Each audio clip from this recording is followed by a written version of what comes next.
হুম, ঘ্রাণ তোমরা পাইতেছো না, কিন্তু অনেক মজা।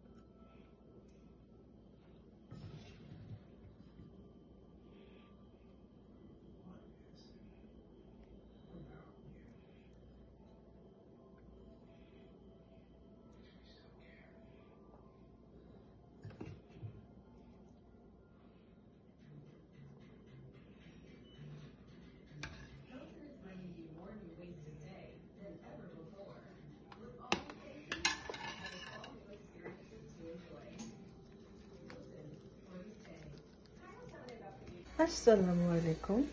আজকে এখানে এনেছি হোয়াইটিং ফিশ। হোয়াইটিং ফিশের মধ্যে আমি দিয়েছি অনেক ধরনের মশলা এবং তেল এবং রসুন এবং এটার নিচে পেঁয়াজ, ক্যাপসিকাম এবং লেবু। কি মশলা দিয়েছি? ওড বে মশলা দিয়েছি,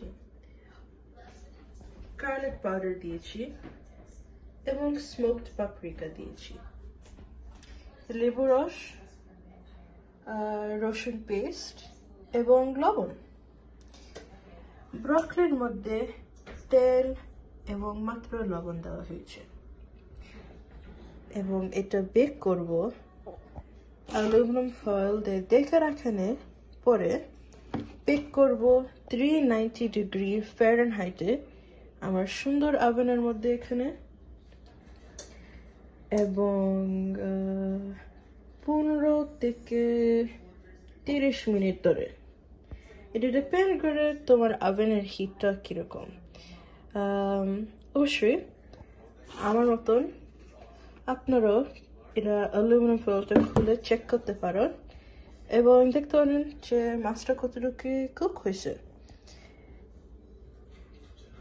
সুন্দর করে মশলা দিয়ে মিশাইবা এবং আমি এটা ম্যারিনেট করেছি মনে হয় 6-7 ঘন্টা ধরে হয়েছে ধরে।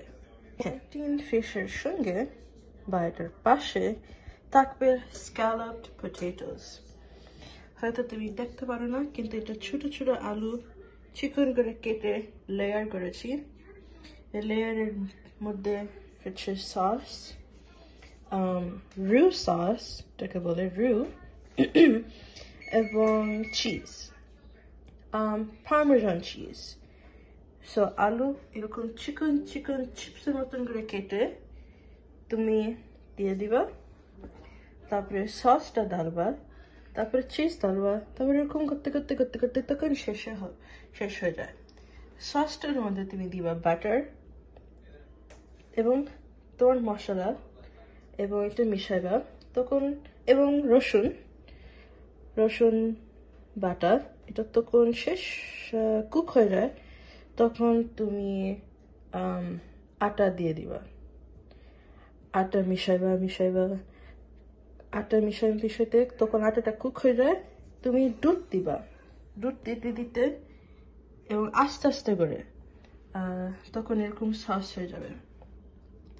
এবং এটার মধ্যে সব মশলা দেওয়া হয়েছে: oregano, basil, thyme, sage, rosemary, red pepper, smoked paprika, and garlic powder, black pepper এবং লবণ। ওভেনও দিয়ে দিবা মাছের সঙ্গে 390 ডিগ্রিজ ফারেনহাইটে। এটা লাগে 15 থেকে 30 মিনিটও মনে হয়, চেক করবো নি।